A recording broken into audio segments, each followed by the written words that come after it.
ಇವತ್ತು ನಾವು remaining parts of speech ಕಲಿಯೋಣ. Preposition, conjunction and interjection. Preposition ಅಂದ್ರೆ ಉಪಸರ್ಗಾವ್ಯಯ ಅಂದ್ರೆ ಏನು? ಯಾವ ಶಬ್ದ ಎರಡು ನಾಮಪದ ನಡುವಿನ ಸಂಬಂಧ ತೋರಿಸುವಂತಹ ಶಬ್ದಕ್ಕೆ ಪ್ರಿಪೋಸಿಷನ್ ಅನ್ನುತ್ತಾರೆ. ಇಲ್ಲಿ ನಾವು ಅಬ್ಸರ್ವ್ ಮಾಡಬಹುದು, ದ ಕಾವ್ ಇಸ್ ಇನ್ ದ ಗಾರ್ಡನ್. ಆಕಳು ಗಾರ್ಡನ್ ನಲ್ಲಿ ಇದೆ ಅಥವಾ ಗಾರ್ಡನ್ ಆಕಳುನಲ್ಲಿ ಇದೆ. ಇದು ನಮಗೆ ಈ ಇನ್ ಶಬ್ದದಿಂದ ಆ ಸಂಬಂಧ ಪೊಸಿಷನ್ ಸರಿಯಾಗಿ ಗೊತ್ತಾಗುತ್ತೆ. ದ ಕಾವ್ ಇಸ್ ಇನ್ ದ ಗಾರ್ಡನ್ ಅಂದ್ರೆ ಆಕಳು ಗಾರ್ಡನ್ ನಲ್ಲಿ ಇದೆ. ಈ ಇನ್ ನಿಂದ ನಮಗೆ ಈ ಎರಡು ನಾಮಪದ ನಡುವಿನ ಸಂಬಂಧ ಅರ್ಥ ಆಯಿತು. ಎರಡನೇ, the book is on the table. ಇದು ಒಂದು ನಾಮಪದ, ಇದು ಒಂದು ನಾಮಪದ. ಟೇಬಲ್ ಇದು ಇವುಗಳ ನಡುವಿನ ಸಂಬಂಧ ಏನಿದೆ?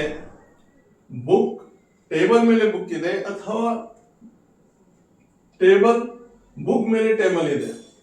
ಇದು ನಮಗೆ ಆನ್ ಶಬ್ದದಿಂದ ಈ ಸರಿಯಾದ ಪೊಸಿಷನ್ ನಮಗೆ ಗೊತ್ತಾಯಿತು.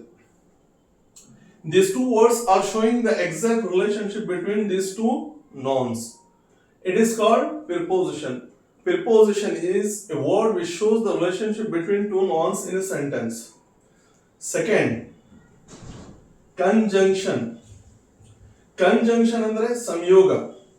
Ashok is a student and he is a very obedient to his teacher.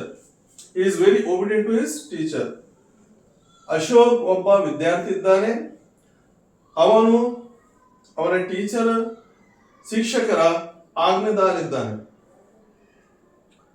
ಇದು ಅಂಡ್ ಶಬ್ದದಿಂದ ಈ ಎರಡು ವಾಕ್ಯಗಳಿಗೆ ನಾವು ಜೋಡಣೆ ಮಾಡಬಹುದು. Conjunction is a word which joins sentence to sentence and word to words or two words. Ashok is a student. ಇದು ಒಂದು ವಾಕ್ಯ ಇದೆ. And he is very obedient to his teacher. He is very obedient to his teacher. ಇದು ಇನ್ನ ಒಂದು ವಾಕ್ಯ ಇದೆ, sentence ಇದೆ. ಈ ಎರಡು ವಾಕ್ಯಗಳಿಗೆ ಈ ಅಂಡ್ ದಿಂದ ನಾವು ಜೋಡಣೆ ಮಾಡ್ತಾ ಇದ್ದೇವೆ.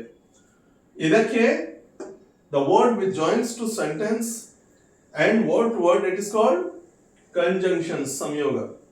Ravi is a strong man but he is not a cruel.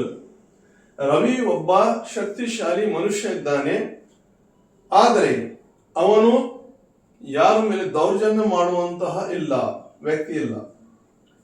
ಇದಕ್ಕೆ ಇಲ್ಲಿ ನಾವು and but, these are the example of conjunction.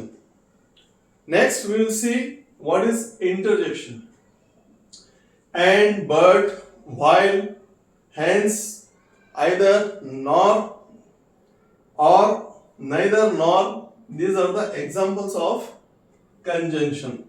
Here, in, on, under, beneath, these are the example of preposition. Last, we will learn about interjection.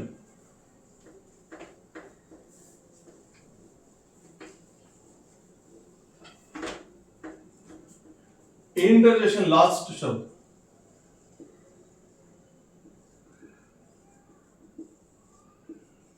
Alas, he expired. ಇದು hurrah, we own the game.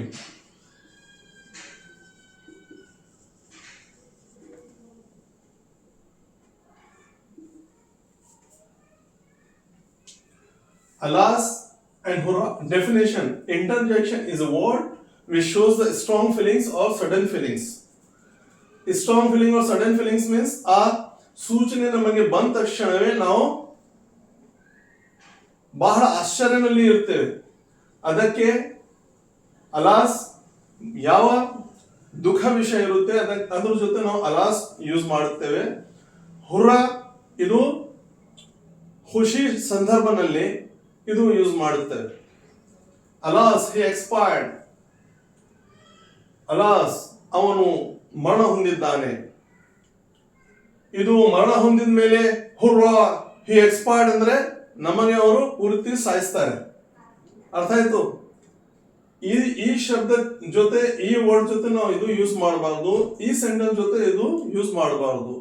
Alas we won the game, ಅರೆ ನಾವು ಗೆದ್ದಿದ್ದು ಇವರಿಗೆ ಖುಷಿ ಇಲ್ಲ ಅಂತಾರೆ. ಅದರ ಸಲುವಾಗಿ ಹುರ್ರಾ ಜೊತೆ ವಿ ಯೂಸ್ ಮಾಡಬೇಕು. Hurrah we won the game, alas he expired ಅವನು ಮರಣ ಹೊಂದಿದ್ದಾನೆ. Hurrah we won the game ನಾವು ಗೇಮ್ ಗೆದ್ದೇವೆ. ಹೀಗೆ ಅರ್ಥ ಆಗುತ್ತೆ.